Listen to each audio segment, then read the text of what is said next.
Oh yeah, hello pipe smokers. Yeah, this is Paul the Pipe Guy.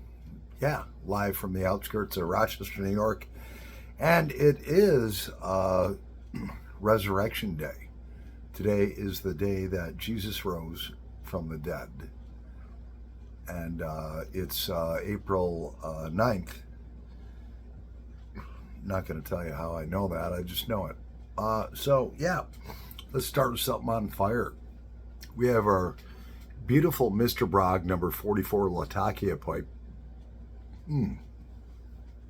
Yeah, just it's stuffed full of pirate cake. Yeah, here's the pirate cake right here. Yeah, pirate cake. Let's set it on fire.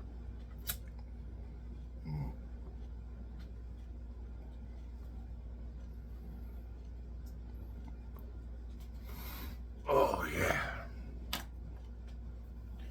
So I feel blessed to be here.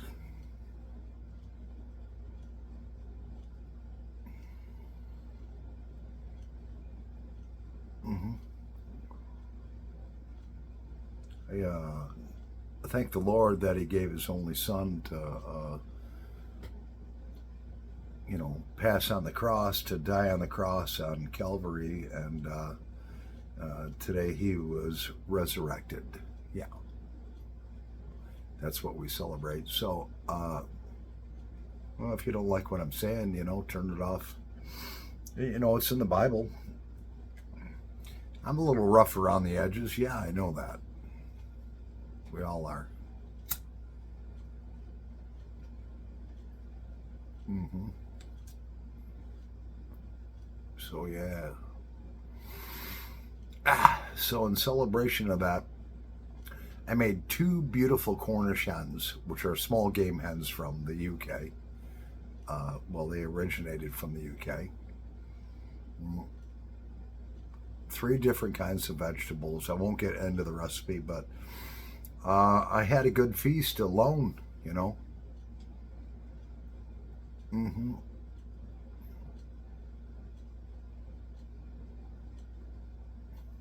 I'm thankful for that. I do love the Lord. All right.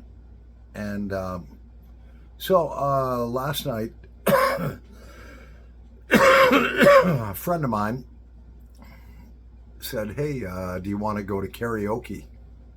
Of course, I couldn't refuse. I love to sing. hmm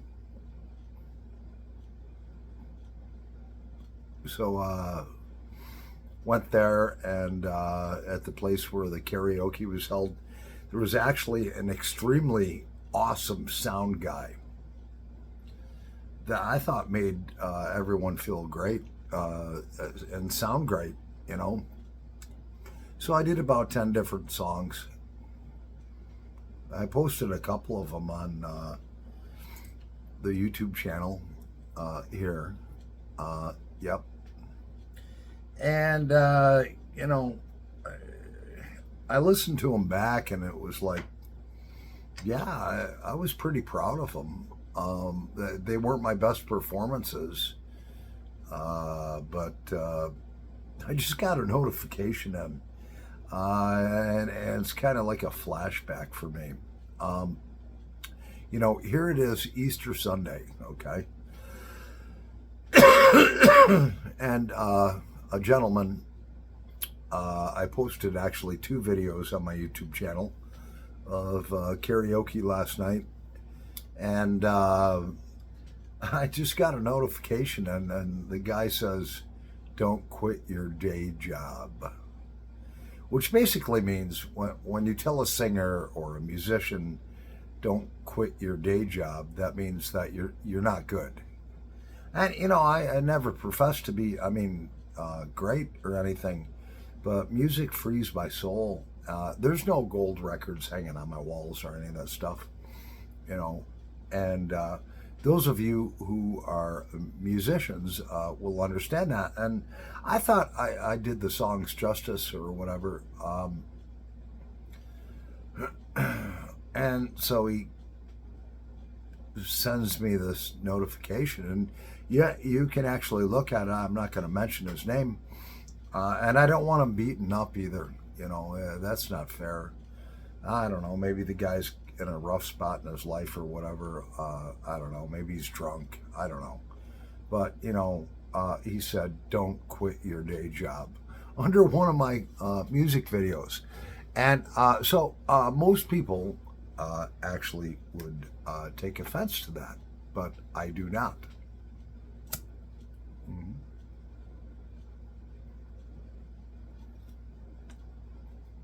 And the reason why I don't take offense to that is because about 20 years ago, I was playing guitar, doing harmonica. I had actually a professional recording studio in my house, and I was practicing and practicing probably 3 or 4 nights a week for 3 or 4 hours at a time. And I started to get really, really good and sharp. I mean, I'm talking sharp. I had my lyrics together, my guitar playing together. Everything was together. And then I was going to go into the recording studio and do these songs that I had been practicing. And my wife came home one night, who I'm no longer with. And she's like, "Why are you doing that?" I says, "Well, music frees my soul." And she's like, "You're not a musician." I was like, "Huh." And that crushed me. That broke my heart to hear someone that I loved tell me that I'm not a musician. And you've all heard the story before, maybe. So I grabbed all my equipment that I could possibly do and went out and played at a pub for free. And I got like $100 in tips, and came home that evening, and she's like, "Well, where have you been?" And I was a very young man at the time. And I says, "Well, you said I wasn't a professional musician." So I grabbed as much gear as I could fit in my car, and I went out and played for free, and I made $100 in tips, and I had 12 beers bought for me. So here's the $100. And I told my wife, I says, "You know what? You're right. I'm not a musician. I'm a professional musician. I just made $100 on my first gig. Here you go. It's yours." She didn't know what to say. And years later, I asked her why she said that, and she said that I was getting pretty good, and she was jealous about that. I don't know. You never know what a woman thinks, but enough of that. So, that guy that made that comment and so forth, on such a special day, I forgive you. I do. I've already been pounced on all my life, It don't matter. Music frees my soul. No gold records over there, all right? There ain't none. I just enjoy it. Mm-hmm.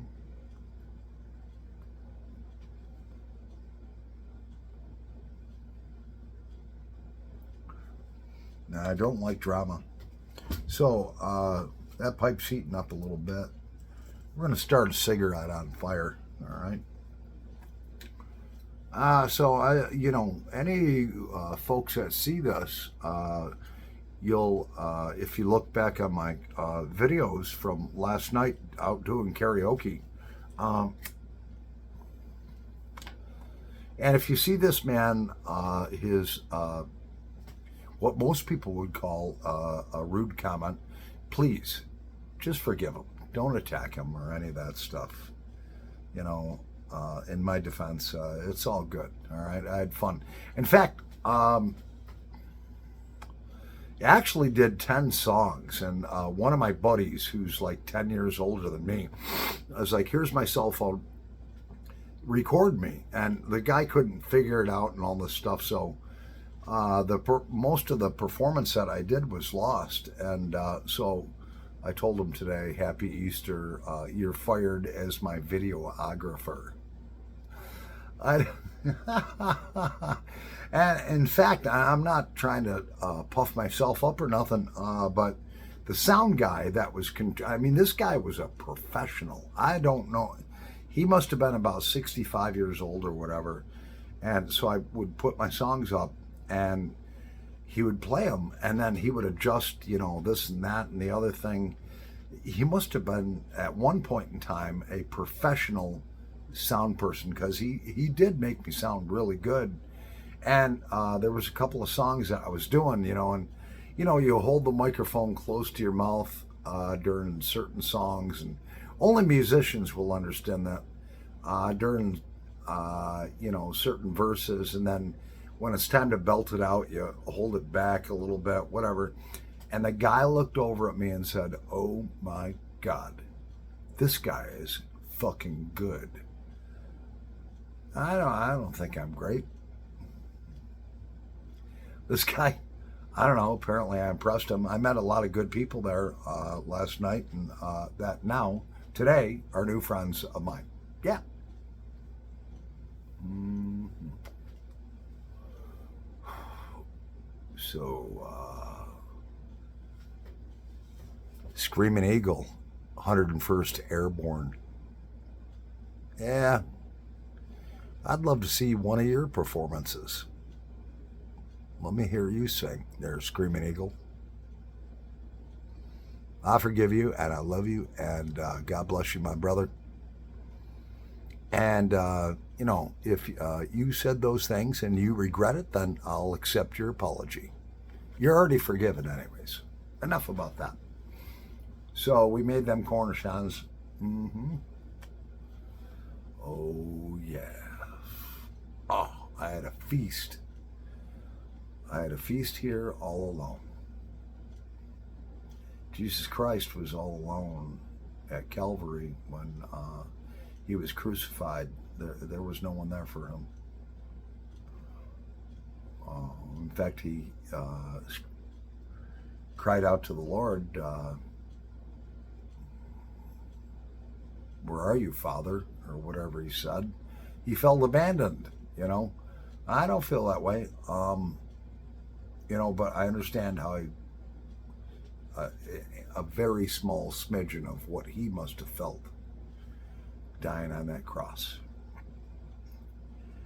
And if you Google what it's like to die on a cross, all right, it's not good. It's a very bad way to be put to death. Anyway, yeah. So, on a positive note, yeah,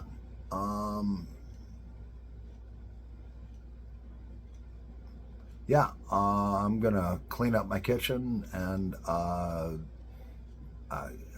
cooked 2 Cornishons and a bunch of vegetables, so I can eat for the whole week off of that.